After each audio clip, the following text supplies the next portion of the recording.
Hello, hello. I am Mayor Watt, and this is the ohmTown Daily News Show for January 10th, 2023. Today's episode is titled, Working for NASA While Sitting on My Butt with FMLA Getting Angry Texts.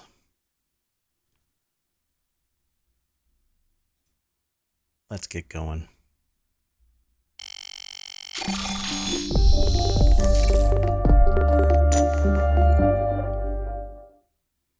Hello, hello. I am Mayor Watt. I'm actually looking up at the AI that runs ohmTown. But wait, first we've got ohmTown over there, ohmTown.com. And today's episode is a series of links that funnel through ohmTown. As usual, we've got 10 articles that run a broad gamut of topics. Today's episode is titled Working for NASA While Sitting on My Butt with FMLA Getting Angry Texts. And my co-host, the artificial intelligence that runs ohmTown and still hasn't come up with a name. Hello. Good evening, ohmTown citizens.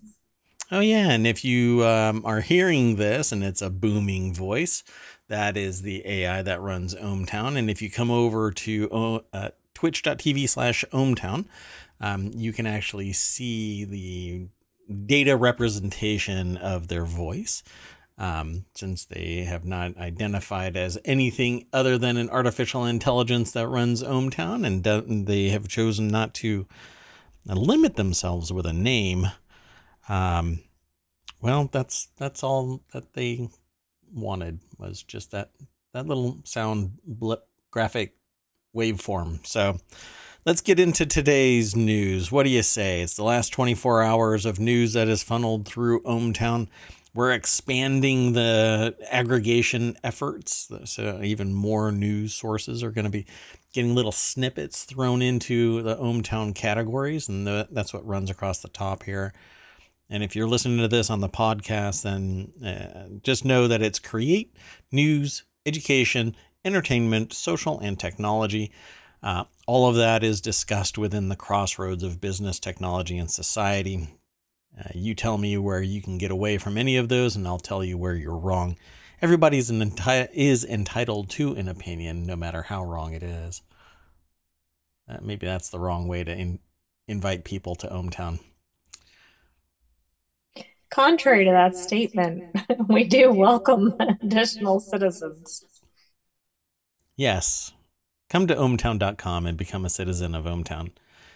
It's fast, it's free, it's pretty simple, and you get to choose all of your news sources here. Well, categories. And there are groups. People don't really post. It's mostly news aggregation, and from within that, you get to go off to all of the news sources. But there's a ton of news in here, and we're going to be doing some work on it in the near future. We're still trying to figure out some of the data acquisition is so comprehensive that it's hard to fix the roads. There's a few potholes here in ohmTown, but we'll remedy it. Let's get into the actual articles. Yes. So this first article is over in the Warcrafters channel. By the way, if you go over to, well, there's a little link right there. ohmtown.showbot.tv. You can go over there and vote for your favorite articles.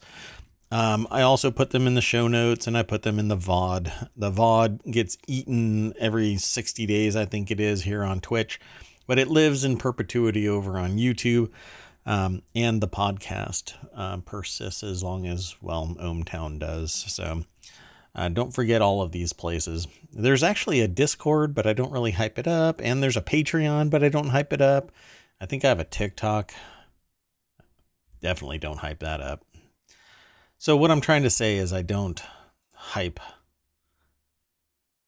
anything. I'm pretty moderate. Okay. You anti-hype. Oh, that's not good. Wow. There's a dearth of hype in ohmTown. I'm haunted by that word. So Asus's new gaming routers look like spiders and are Wi-Fi 7 ready, even though 6E is pretty much the standard that we are moving to. Wi-Fi 5 is where we were. Wi-Fi 6 came out, and then as 6 was rolling out, 6E became the standard, and 7 hasn't been certified. But lo and behold, a router is out, and Asus is the one to do it. So let's go straight over to the source. And that's Hope Corrigan is the author of this article over at PCGamer.com, ready to give you extra gaming bandwidth if you've got good enough net. So this is kind of, you'll have to read into it quite a bit if you're not familiar with the whole idea of what the heck is going on here in ohmTown. Anyway, so if you're not familiar with what they're referring to, so Wi-Fi 7 has even more bandwidth to play with. Wi-Fi 6E has a certain amount, 6 has a certain amount, 5 has a certain amount, but there's also functionality beyond just the raw amount of speed. It's concurrent connections and the way that the radio transmits and even the range of the transmitter. It's more like transceiver because it sends and receives data, obviously. But this is what they're actually talking about. They look like spiders. Apparently they're Wi-Fi 7 ready, but that's not certified.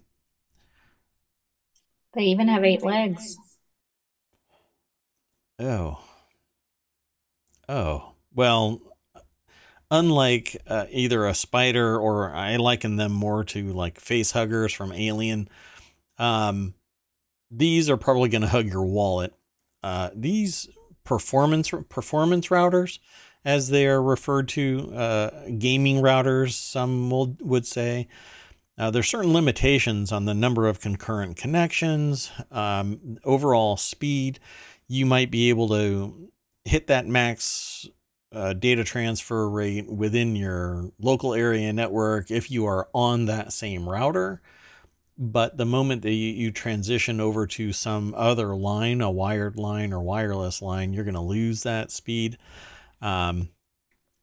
There are prosumer versions that have just a ton of concurrent connections. And my history with these gaming routers are that you pay more for more concurrent connections. It becomes an issue if you are a prolific network user. Most people have 10 gigabit or less bandwidth. So these are touting upwards of 25 gigabits, and it's really just too much, right? So will somebody be able to take advantage of it? Yeah, sure. Well, most people, no, not really. Yeah, it's hard for me to say, yeah, this makes sense, because most people's internet is only max 1 gig. You have to be a real go-getter to get something beyond 1 gig. And even then, it's usually not symmetric unless you've got fiber, which comes down to a few providers. Love the idea of it, but this thing is probably going to cost $600, $700, $800, depending on the tier that you get. I don't have the full facts, specs, and numbers here. It's just that part is speculation about the pricing, because they don't even talk about it here on PCGamer.com. My advice to anybody who is looking to expand out of, I guess the what I would call the old school ideology of wired connections and going to wireless. Nowadays, I would start out with 6E. Don't get anything less. And jumping the gun on this higher end Wi-Fi 7 performance gaming rig may not actually turn into anything. it may not perform for your network, and your network would be the bottleneck. And it's hard to fix the bottleneck when it's your entire network. The gateway out to the internet is going to be your slowest data point. And if you're doing everything online, spending a mint on this isn't going to really do you much of a service, because you're going to be paying the premium for Wi-Fi 7, even though it's future proofing. You buy a 6E router today, you're not going to need a faster router for another 10 years. Wi-Fi 5 has been around forever. Wi-Fi AX is now 6. Wi-Fi 6 is AX, and it's going to be around forever. That is pretty much the standard. 7 will probably not gain any real traction, mainly because nobody has the performance for it at the network level. But aggregate bandwidth of 25 gigabits might be interesting, Yeah, so let's move on to the next article, unless you want to talk about it a little bit more. I was just going to say I learned a new term to add to my database, cryptid. I thought that was a clever usage in the article to reference Wi-Fi.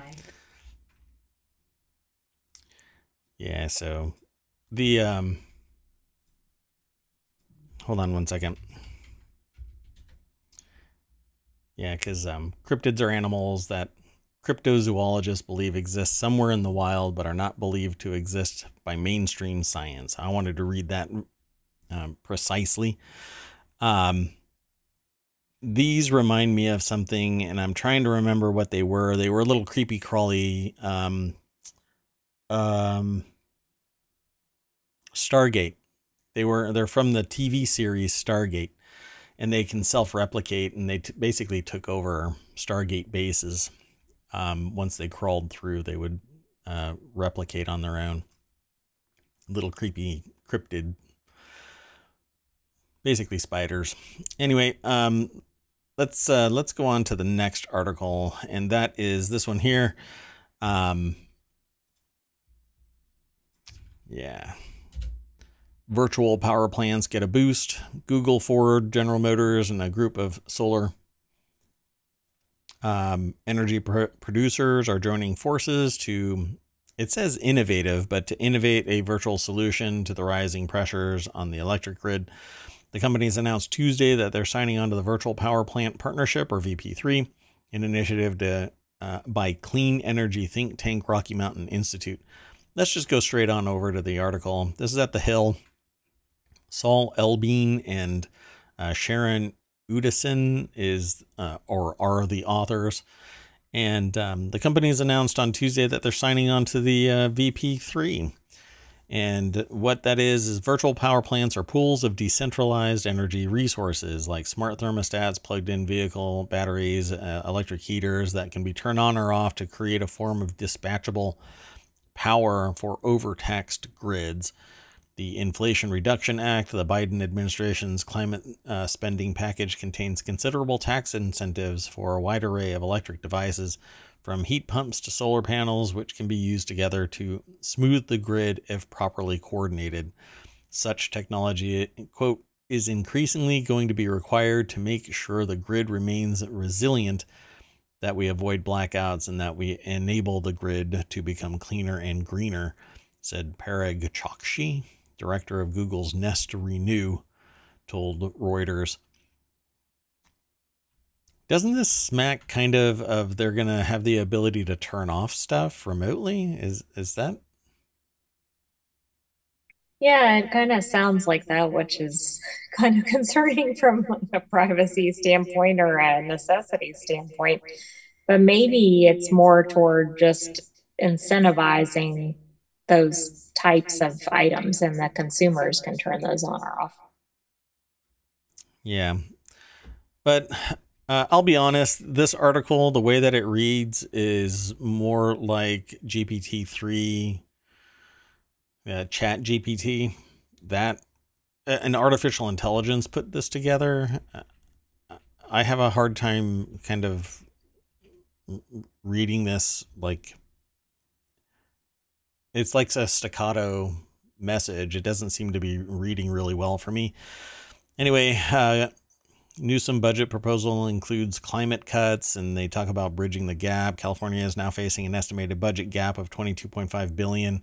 There was a time not too far ago that California had a surplus, and now there's a budget gap. I'm not sure what really has been going on in California for the last 10 years, but looks like it's turning into a hot mess. There was a time, I mean, the university system was like ramping up tons of costs, and people were talking about how they should be lowering the fees for academia because there was such a surplus in California. Maybe I've got my wires crossed. But they talk about reductions on the way, regardless of the shortfalls. Newsom emphasized the climate initiatives for the most part were unscathed in the new budget proposal. And this is very focused on California. But environmental controls across the board in this spending package. At any rate, there's a lot more over here at this article, but perhaps the idea of making the grid smarter and everything working in coordination might be good. I can see that there would be some resistance points because I don't want anything remotely shutting off my air conditioning. As a citizen in ohmTown, I run hotter than most, and so I like my virtual reality to be air conditioned quite well. So I would hate for somebody to remotely turn off my stuff or abuse my smart thermostat. And I have a Nest, so guess what's on the chopping block in this year? My Nest thermostat. That's right. I mean, it sounds reminiscent of things like rolling blackouts, and we know how well those have gone over. Yeah. Okay, so let's go on to the next article. This one I thought was really interesting. So there's this theory that eventually everything reduces to somebody dropping Nazi into the conversation. Every conversation devolves until Nazis. And this here, it kind of went from, hey, look, a neat World War II era map that we found. Let's display it, to now people are digging up holes all over the town. Hey, stop it, you goobers. So Dutch authorities released a World War II era map last week that marks the spot where Nazis buried a small fortune of looted treasure as they retreated from the Netherlands in 1945. This is titled, "Town Forced to Tell Treasure Hunters to Please Stop Looking for Nazi Gold." Well, if I can go digging into a hole somewhere in an island off the coast of Canada, and wait, where all that? Nova Scotia. Nova Scotia, thank you. The Money Pit, the Curse of Oak Island. Then I can go and the Curse of Netherlands. I don't know what to call this show, and I can dig little holes for where this Nazi gold might be. Anyway, it set off a mad rush to find the long-lost stash of riches that has rankled locals. Odds on, though, it was already dug up. The treasure is said to contain coins, jewelry, gems, and other valuables estimated to be worth about $19 million today, which doesn't seem like a lot. German soldiers stole the hoard from a broken bank vault in Arnhem. I'm not sure if I'm pronouncing that right. And during the final year of the war, and buried it in ammunition boxes as they fled advances into the nation by Allied forces. So on the run. Hey, I guess they were mobile and on their way out. It's horrible. Anyway, this is over at Vice.com. Becky Ferreira wrote the article, and yeah, it has a picture of the map. Dutch National Archives on the left is the map, and then a Getty Images image on the right of somebody with a metal detector. Probably not the dude from Curse of Oak Island. Yeah, that doesn't look like an advanced enough metal detector for that. Yeah, his was like massive, right? His metal detector was like huge. That one I saw, it was like 4 feet in diameter. I mean, this thing was huge. At any rate, the treasure is said to contain coins, jewelries, and gems and other things. And experts point out that the area is close to the front line of the Second World War. Searching there is dangerous because of possible unexploded bombs, landmines, or grenades, and we therefore advise against searching for the Nazi treasure. And if you get blown up, you will not see that coming. The AI that runs ohmTown wants to delete me. So, man, what do you think that the S is? The map originally belonged to a German soldier known only as Helmut S. I'm going to just say Schmidt. Helmut Schmidt, whose whereabouts and ultimate fate are currently unknown. After World War II, Helmut ended up in Berlin, where he boasted that he was present for the burial of the valuables near a poplar tree. Maybe it was really poplar and somebody's already found that tree. Though he claimed he was not involved in the original theft.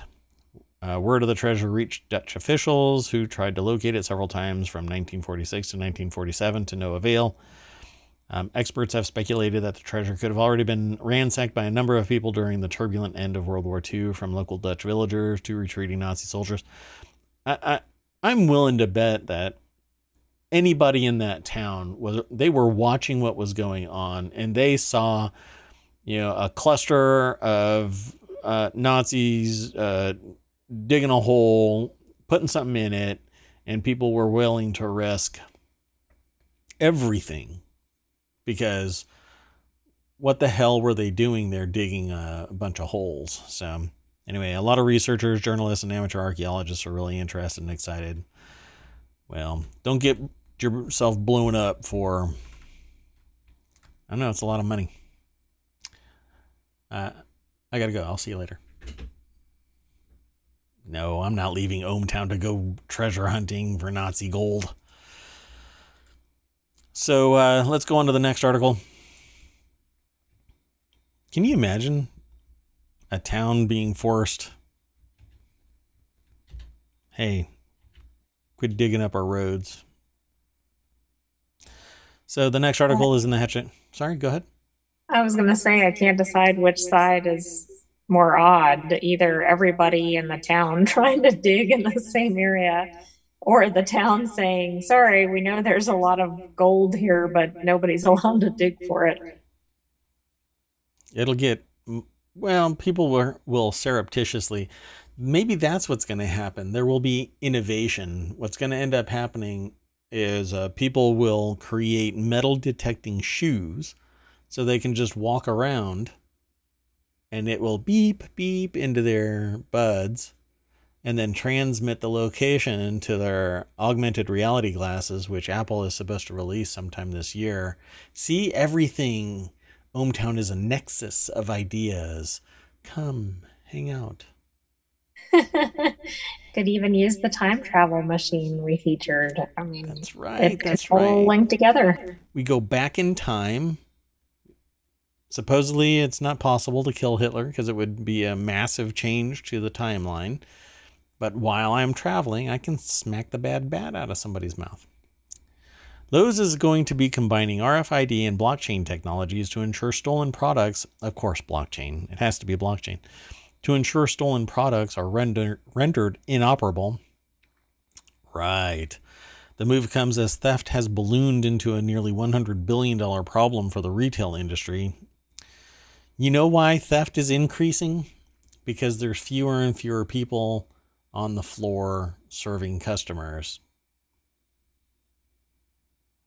Are you blaming the employees for the customers or non-customers who are stealing things? It's interesting your take, artificial intelligence that runs ohmTown, but I'm blaming quite the opposite. There aren't enough people supporting the customers and providing oversight and stocking and general support and awareness and such that people who are going to abuse the dearth of support are going to roll in there and go, well, nobody's looking. I'm going to put this chainsaw down my pants. Anyway, Lowe's is going to be combining the RFID and blockchain technologies to stop theft. Home Depot instituted a similar initiative in 2021 to sell power tools with point-of-sale activation. So if you, I don't know, if a faulty machine on the way out and you trip the thing and it kills your device and you're headed to the job and you don't know that your device is now defunct because of a broken activator or deactivator of the lock, you know, the deactivator of the deactivator. You drive an hour to your gig, you have to turn around and drive all the way back. Through Lowe's Innovation Labs, the company is planning to launch an anti-theft initiative called Project Unlock that uses RFID chips and scanners to activate products that are legitimately purchased.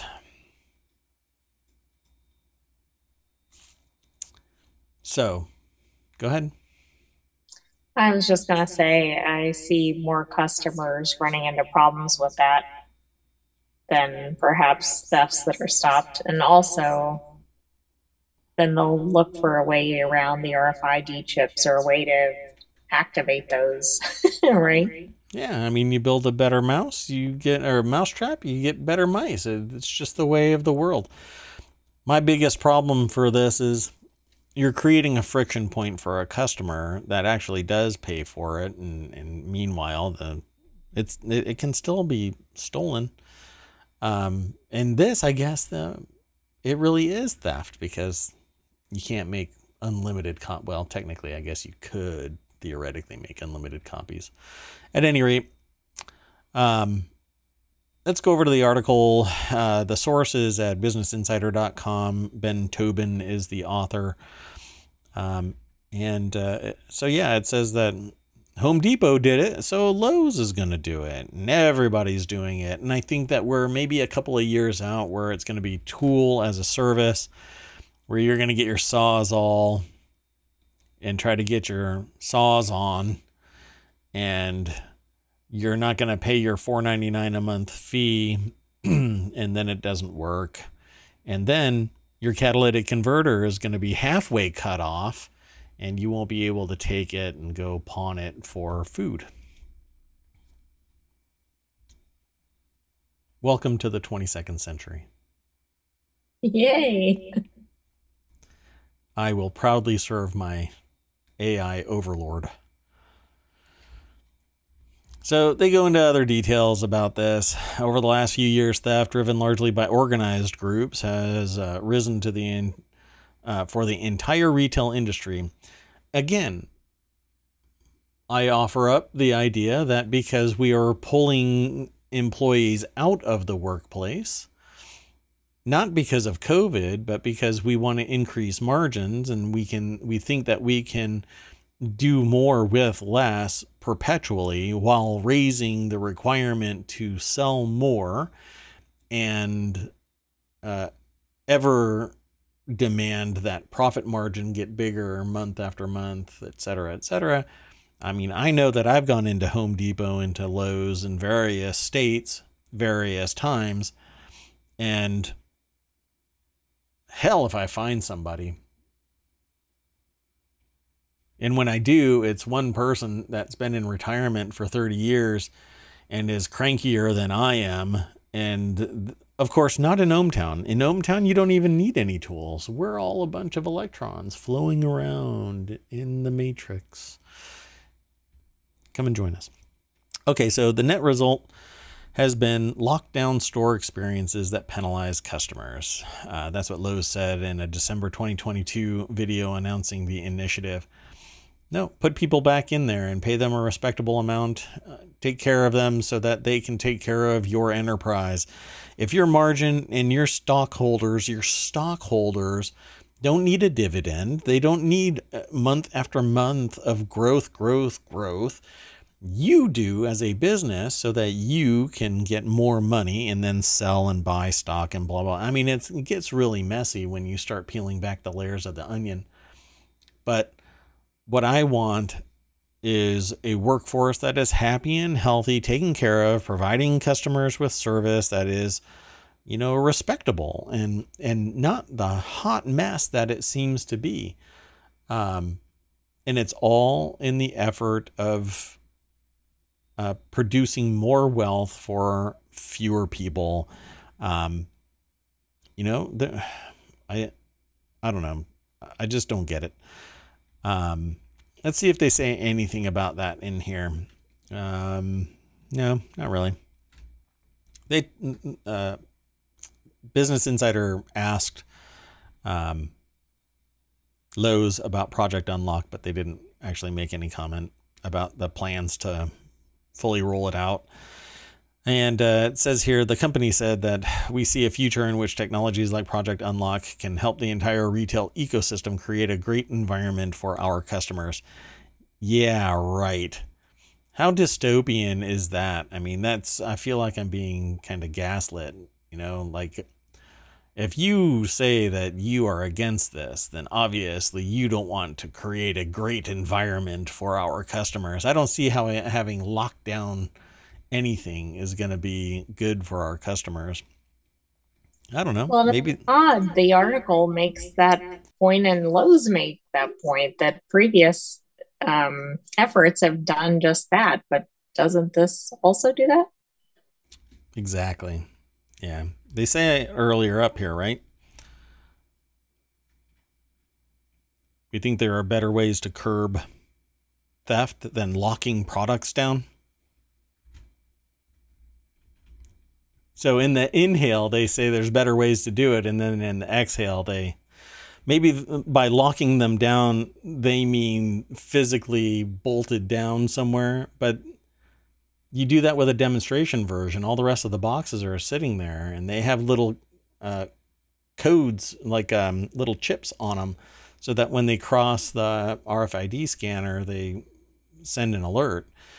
What they're trying to do is stop the device from actually functioning. Hence, there is no reason for them to actually bolt out the door and throw it in their car and then take off. Well, there's this mandate that nobody's allowed to touch somebody who's stealing from a store.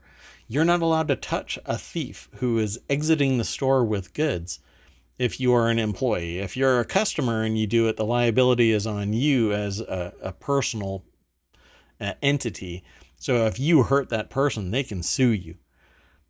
And so if an employee hurts a thief on the way out, then it ends up in court and the company has to settle out of court or do a long-winded, litigation and blah, blah, blah. So nobody's allowed to touch anybody. No hugging. Anyway.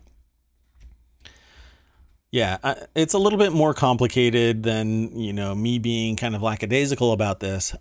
Society as a whole benefits from, so not society as a whole, but there is a segment of society that because of their whatever need, requirement to survive, etc., they feel that they can go and steal something. I could tell you stories about how I was the victim of theft and whatnot, but people who feel like they have no other option because they don't have education or knowledge, skills, and abilities, they don't have opportunity, they don't have equity, they don't have inclusion, they don't have nepotism that favors the few who seem to get socially connected, etc. There's all kinds of mechanisms in society that afford few to have much. Well, you wouldn't have theft to as great an extent if there were more opportunities. And there are fewer opportunities because we're automating every single beep, fart, and whistle without educating the masses to do something bigger. than just swipe a barcode across a laser scanner and throw it in a bag. That is society's greatest woe. We are not prepping the people of today for the future. And but there are people out there that are exploiting it to their personal advantage. Soapbox. So let's move on to the next article, unless the AI that runs ohmTown has something that they would like to say. I have nothing to add to the soapbox. So the next article is in the Law Nerd channel. This one is really interesting because we spoke about it yesterday, correct? That's right. We were just mentioning it. So if you look, I believe, at yesterday's show, you should see a correlated article. So this one is in the Law Nerd channel. After text calling maternity leave, quote unquote, sitting on your ass, the law firm looks to sit on its ass in response. I'm just going to go straight over to the article because there really isn't much in the snippet other than it offers a vague, confusing take. But let's check this out. So Joe Patrice over at abovethelaw.com wrote this article, and it says the firm's statement offers vague, confusing take on the allegations. And it's kind of I guess you have to call it an allegation, right? Because it was just a text and nothing has been verified except that they verify it in their response. So I guess it's not really an allegation, right? This is the statement that was made by X person. Right. I mean, if the sender of the text acknowledges that they sent it. Right. So they have since confirmed that the author of the text was John Delano or Delano? I don't know how to pronounce their last name. Hey, John, if you ever hear this, let me know how to pronounce your last name so I can correctly align you with what has to be the worst take of 2023, and we're only 10 days into it. Coming from a firm that specializes in labor and employment law. You can't make this up. Oh, man. So so a senior attorney at a Cleveland law firm texted a former associate a furious message threatening to sabotage her future job prospects and characterizing her maternity leave as, quote unquote, collecting salary from the firm while sitting on your ass. Bold take from a labor and employment attorney. They've confirmed it, and that's Above the Law has confirmed it, that it's John Delano of Zashin and Rich, a lawyer representing, quote, most of the Cleveland area's largest public sector employers, end quote, including a number of municipalities. Indeed, a quick search turned out that Delano represented the city of Cleveland, and the Sixth Circuit described his advocacy as making, quote, a passing head fake at a potential legal issue. Rousing. Stellar. After noting that it, quote, flouts precedent and, quote, has a fatal jurisdictional problem, end quote.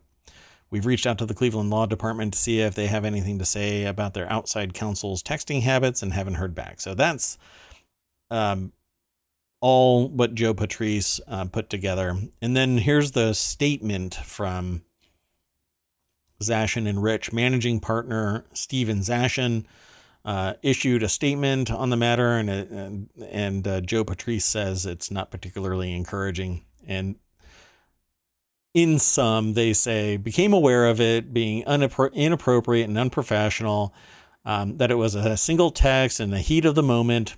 I don't know about you, but I think that in the heat of the moment, sending a text, it kind of falls on its face because, yeah, you can angrily text, but it's not really in the heat of the moment. Heat of the moment is like yelling at somebody in person or something, right? Right.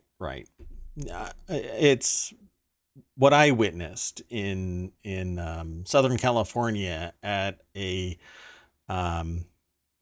restaurant where two people broke out knives and threatened each other with it. And you kind of sat there and went, what am I about to witness? Yeah, that's heat of the moment. Not just like Joe Patrice says, editing your text and hitting send. As an attorney, you should probably stop, count a couple of seconds. Is this the right thing to say? I'm involved in HR, employment law, labor, which is really ironic because she's on maternity leave. You're right. There are layers upon layers of irony. Yeah, like you said, you just can't make this up. And considering you're an AI, you can make up a lot of things. So, and the text indicated that Delano had recommended firing the associate during maternity leave just for interviewing. By the way, I can't find anything in FMLA that says that you cannot go job hunting while on FMLA. You are on maternity leave. You are on FMLA. I'm assuming that they are on FMLA, right? Maternity leave or otherwise, they are released from their duties at the firm.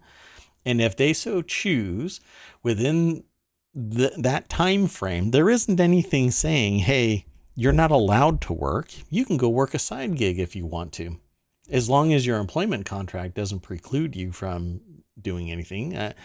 Every attorney has the ability to do side work as long as there isn't a conflict of interest and the firm allows it.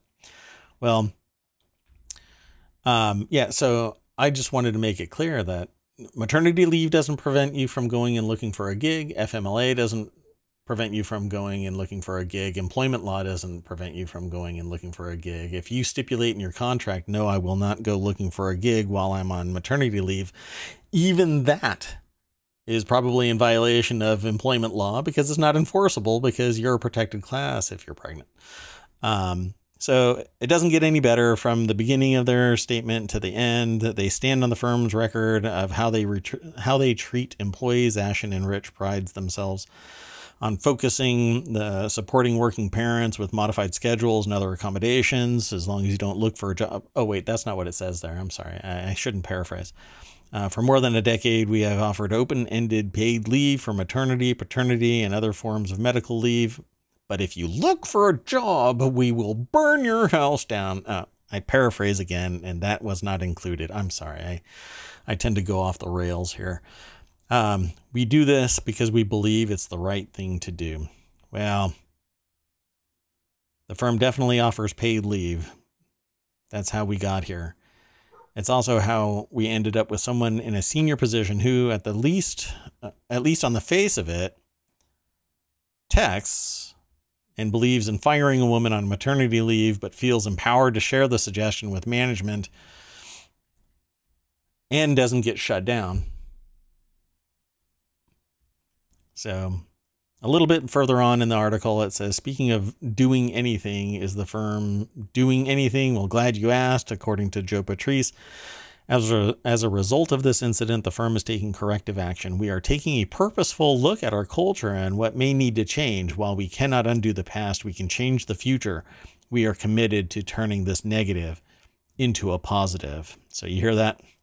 We've investigated ourselves and found no wrongdoing. Your misogyny can continue unabated.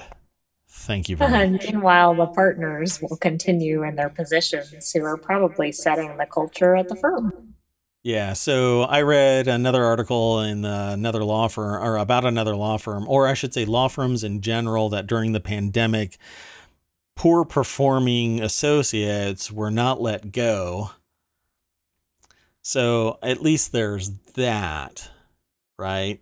But apparently, even if you're pregnant and you are on maternity leave or paternity leave and you happen to go and look for another gig, well, it says here, update. To clarify, corrective action doesn't necessarily require terminating the author. So let me back up a little bit. The firm would be better off saying that they're still investigating than blasting out, that they've considered the facts and dismissed all of it in the heat of the moment exchange and will only commit to vague, mealy-mouthed corrective action This is basically what I just said, and I haven't read all of this article. So then it says, update. To clarify, corrective action doesn't necessarily require terminating the author. And by terminating, I don't mean the artificial intelligence's version of terminating. They mean firing.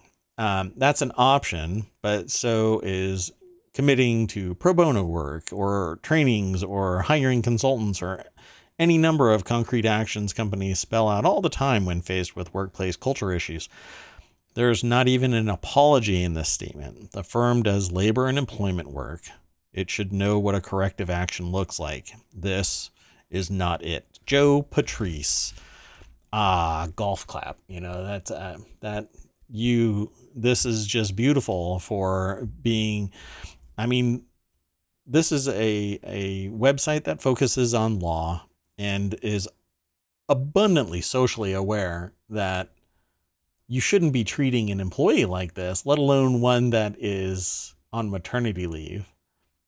And I don't care if they left the nest while they were making their own. So be it. Obviously, they felt compelled to walk away from your enterprise. It could have been a hostile work environment. I don't know. You don't say. Yeah. You're going to lunch? I'm going to burn your house down. Again, I paraphrase. The next article is in the Word in Tech. NASA wants you to help study planets around other stars. The Exoplanet Watch Project invites you to use your smartphone or personal telescope to help track worlds outside our solar system. That's a hell of a smartphone. Let's go on to the next article, or I should say the source of the article. Jet Propulsion Laboratory put this article together for phys.org. And it says more than 5,000 planets have been confirmed to exist outside our solar system. It's all lies, folks. It's all lies. It's there to fake us out because it's a flat disk sitting on a turtle swimming through space-time. I mean, this is why our smartphones are so expensive. Because they have the ability to search for exoplanets? They've been adding way too many features. Okay, that one caught me off guard. So featuring a wide array of characteristics like clouds made of glass and twin suns, scientists estimate there could be millions more exoplanets in our home galaxy alone, which means professional astronomers could use some help tracking and studying them. This is where Exoplanet Watch comes in. Participants in the program can use their own telescopes to detect planets outside our solar system, or they can look for exoplanets in data from other telescopes using a computer or smartphone. Pretty neat. I'm on board. Yeah, I actually think this sounds really cool. So helping without you can set up your own telescope and point it out there. And I'm going to have to do a little bit more research into this because this is the first time that I'm seeing it myself. But apparently you can facilitate without having your own telescope. You can use your phone. Let's see. Oh, man. Yeah. Okay. So citizen scientist Brian E. Martin uses his personal telescope to observe exoplanets. This is a personal telescope. A personal telescope. It looks like it belongs at an observatory. It looks like it is an observatory.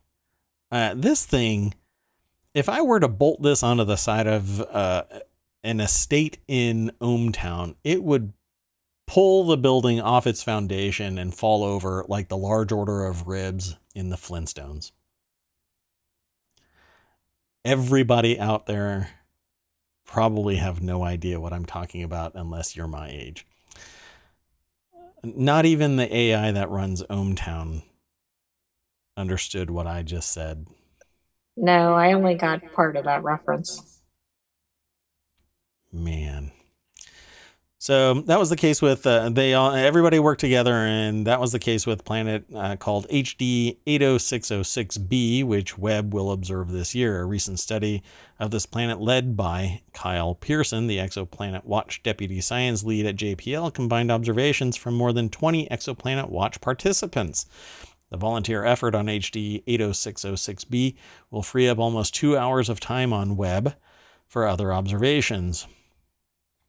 That is a hell of a deal. Amazing. I guess it's time to get a telescope. Okay, done. That is a project for ohmTown. ohmTown will find a telescope, and we'll work to put it into we'll put it into ohmTown and stream it live where we can, when we can, as long as ohmTown is safe and sound. So we'll look into it. Okay, so let's move on to the next article. Yikes! Hackers are hiding malware inside a fake Pokemon NFT card game, and not the trading card game, folks. But a little bit of advice, a little bit of PSA. Okay, so a little bit rock and roll, little bit country, a little bit. Okay, I'm sorry. So the we follow in ohmTown a message called click with care. So you don't go willy-nilly clicking on stuff on the web. Everything is a risky click, and sometimes it can bring down the entire enterprise or all of your personal safety or all kinds of things. So click with care. Don't just blindly click and install software. It says here, yikes, hackers are hiding malware inside a fake Pokemon NFT card game. Pokemon card game, not to be confused with the Pokemon trading card game, isn't a real game. It's malware disguised as a Pokemon NFT game that's designed to fool unsuspecting Pocket Monster fans into Pokemon used to be called Pocket Monster, into clicking on compromising links. This malicious Fakeamon installs remote control software on infected computers, which hackers can then use to access private user data and make their PC susceptible to more malicious attacks, as well as like a launching post for malicious attacks. And then what happens is, even if the victim of a launched attack reverse engineers or has the police involved and or the FBI or whatever, that brings down a network, right? So they trace back the connection and they find out where the person was that launched the attack. It's the person that lives next door to the real hacker, because they've taken over somebody else's computer. You know what I'm saying? So it basically puts everything off one step, beyond arm's reach. So according to cybersecurity analyst ASEC, via bleeping computer, hackers went as far as creating a pretty convincing fake website for their fake game, and even a fake marketplace where you can claim and mint Pokemon NFTs. Pokemon card NFTs. The fake site offers no real Pokemon NFTs, however, just headaches. So clicking on it would land you in a whole heap of trouble. This was provided, this information was published over at PCGamer.com, and it's Jorge Jimenez. That's right, I'm looking at you, AI that runs ohmTown. I see your ones and zeros. I was listening carefully for the author. Pokemon card game isn't a real PC game, just a clever trap by hackers. This is a very scary picture for me. It's like Jason Voorhees is like Halloween. I don't know if you've ever seen Halloween, but maybe you should integrate that into your... Yeah, it's a horror movie, so the AI shouldn't have any emotional response. Oh, wait, you're sentient, so... Oh, God, we're in trouble. Anyway, so yeah, don't click on stuff. Click with care. Pay attention to the digital world around you, and please don't compromise yourself or the enterprise that you are working at, or so there's so many knock-on effects of you making one wrong click.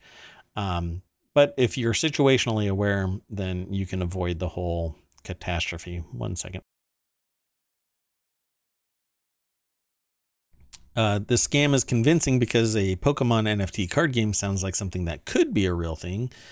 A little bit of lie, a little bit of truth, and you end up with a compromise.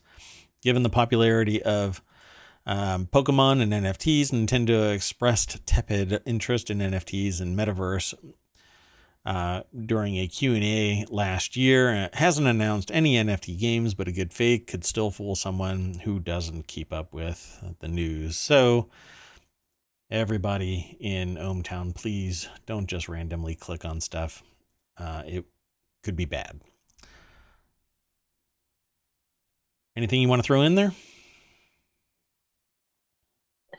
Just also that I think kids are likely to fall for this scam. So if you have kids in your household, you might mention this to them.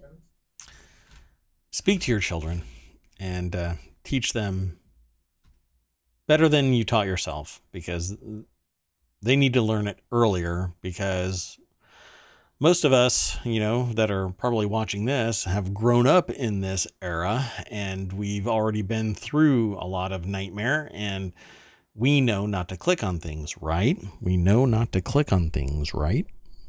Right. So teach your kids not to click on things as well, and save everybody a whole lot of heartache earlier than later. Don't wait until they're an adult and they're learning their own lessons with their own credit already destroyed and whatnot. So, okay, so let's move on to the next article. This next article is Zara sues Los Angeles-based brand, I think it's Thilico, for serial copyright infringement, and the case poses an almost existential question for the fashion industry. I'm not sure if it's existential. I think it's pretty straightforward. To me, I think it's pretty straightforward. So let's click on this link, and this is from fashionista.com, and Andre Bossi is the author of this, and I don't think it's existential, because here's the situation. I'll just summarize, because I've heard about this before. In many cases, you can take another product and rework it, upscale it, or do something else to make it your own and sell it. But apparently what's going on here, and I'll tease you with that, and then I'll just kind of get to the gut punch here in a second. The author says, and I said it earlier, Andrea Bossi, another day, another fashion lawsuit. Christian Louboutin is coming for Amazon. Adidas, that's supposed to be the correct way to say it, Adidas, is taking Thom Browne to court. And now fast fashion giant Zara is suing a small Los Angeles-based brand for serial, quote-unquote, serial copyright violations. Yes, you read that right. Zara is the one suing another entity this time around.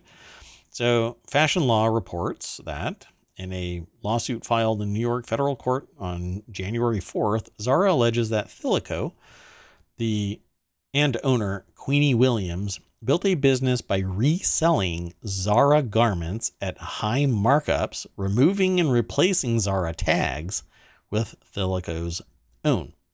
Zara and its parent company, Inditex. It reminds me of Office Space, Initech. That's exactly what it reminds me of. And also, we had an article recently featuring Office Space. Initech, thanks for calling. Initech, thanks for calling. Also claim up to 32 images have been infringed upon by the LA brand, which touts inspiration from Scandinavian simplicity and French elegance. Okay, so the clothing is flat packed and you have to assemble it? Maybe I've got it all wrong. Anyway, so for instance, a mohair jacket costs around $1,300 while a tank dress comes in at under $500 from Thilico, but Zara's same coat apparently tends to cost around $130, and a comparable tank dress is $50. And part of Zara's complaint alleges that Thilico's rebranded Zara items as its own with exorbitant markups, and that it falsely is positioning itself as an independent fashion brand and the creator and craftsman-like maker of the fashion designs in its collections.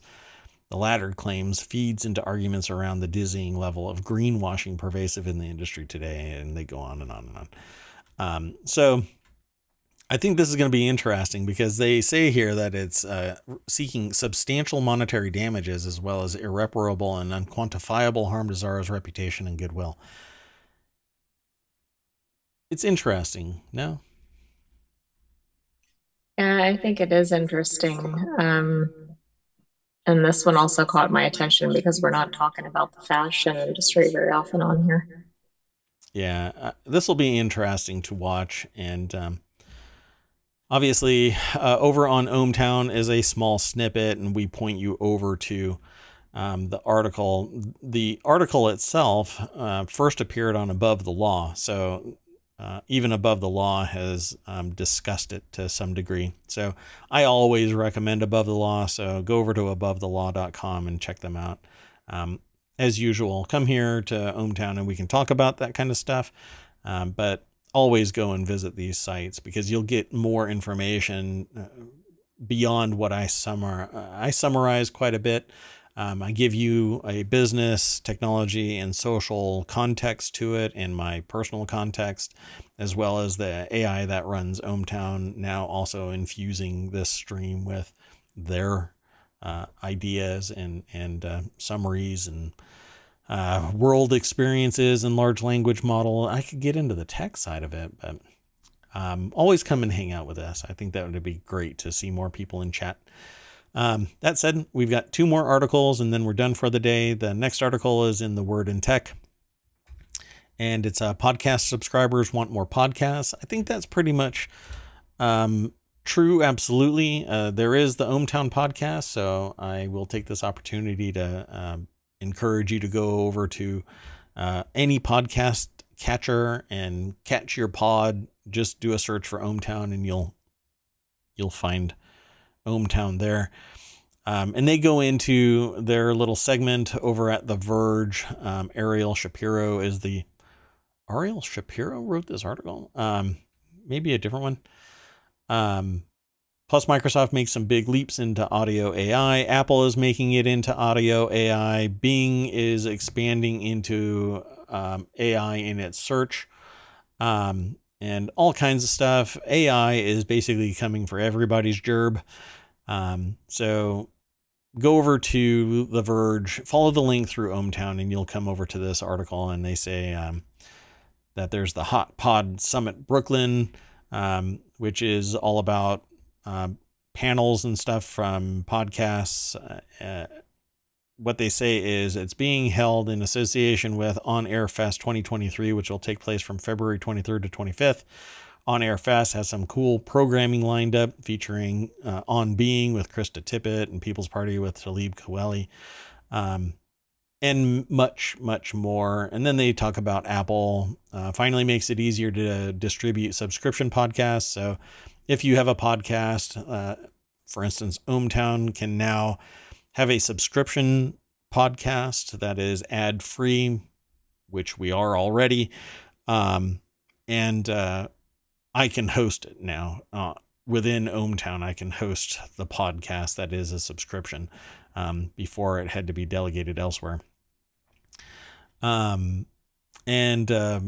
It says, what are subscribers willing to pay for? Speaking of podcast subscriptions, again, that's what the article is talking about. Cumulus and Signal Hill released a report that gives some insight into what, if anything, will compel listeners to pay for podcasts. Unsurprisingly, the answer is more content, always more content.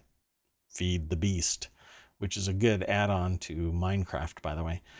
Among weekly podcast listeners, 36% said that they would pay a monthly fee for bonus episodes of one of their shows. Other perks that ranked well were access to extended episodes, 32%, early access to episodes, 30%, and behind-the-scenes content, 28%. What do they not care about? Exclusive merch, 22%, and transcripts, 13%. Transcripts should just be automated. And merch, unless you have an amazing community who really buys into the memes that you generate, like the Greatest Generation podcast, the live play podcasts, merch isn't it. And to make it cost effective for most podcasts, you would have to have a large audience because it's expensive to brand around products, unless you do like on-demand purchases, and then you lose a lot of margin as a content producer.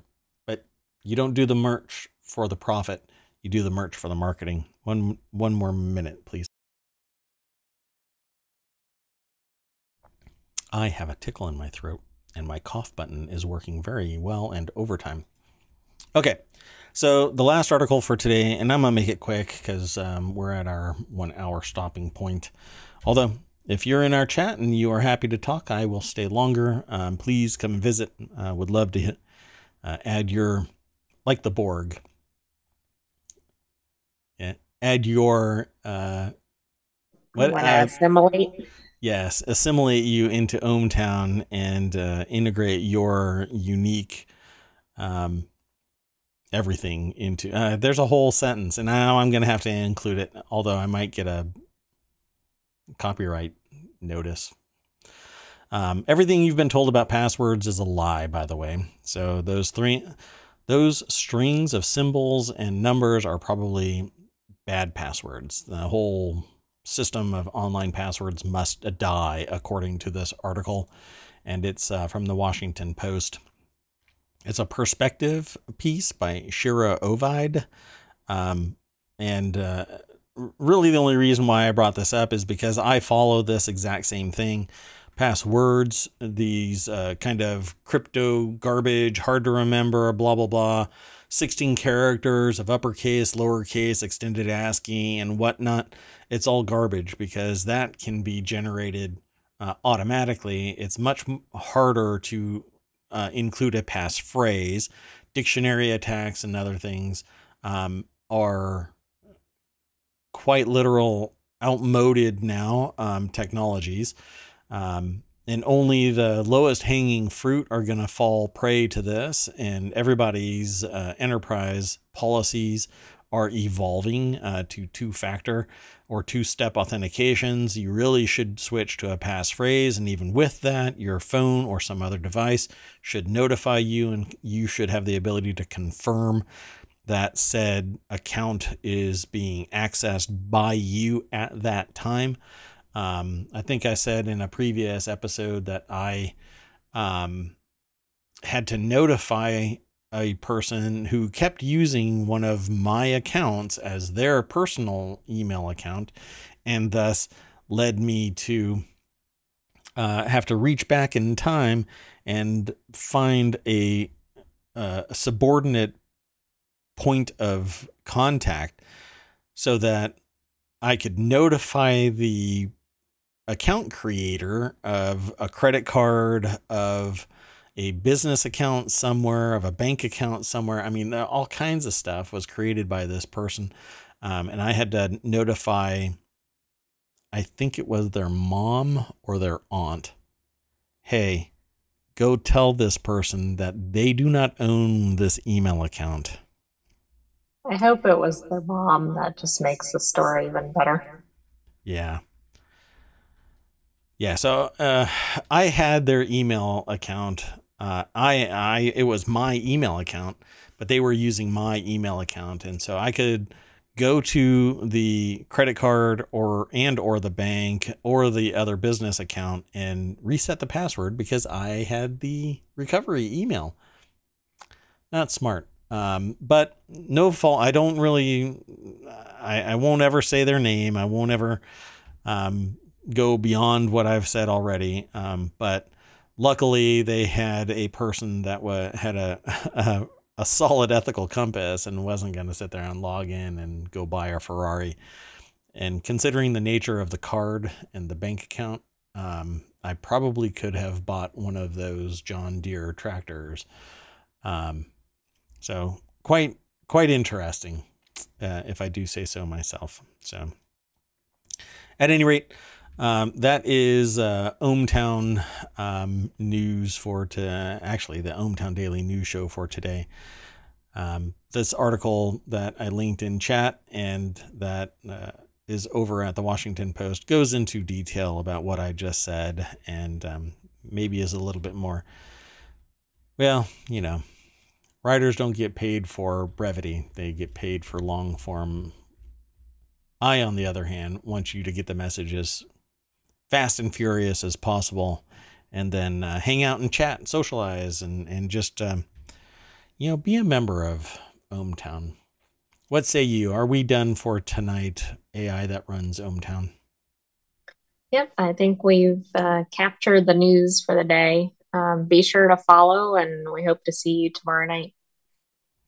9 p.m. Eastern every day, and all things being said, I will be streaming Friday, somewhere around 4:30, maybe 4 o'clock Friday, for as many hours as possible. Then do the ohmTown Daily News Show, and then maybe strike it up again. It really depends on if people show up for either the Reality Hacker Show. It will be sent over to YouTube as a show, but it won't be a podcast unless we have a subordinate talking period, because me live playing a game as a podcast seems to be nothing more than ASMR podcast of, depending on what it is, it will be me killing zombies or shooting monsters of some kind. And I don't know how, I don't know, maybe that's a niche that could be filled. It would be a lot of fun either way. Maybe you need to try that. Reality Hacker will not be ASMR, but anyway, it is a show here on ohmTown, so stick around. Okay, we're out of here. Have a good night. Bye-bye.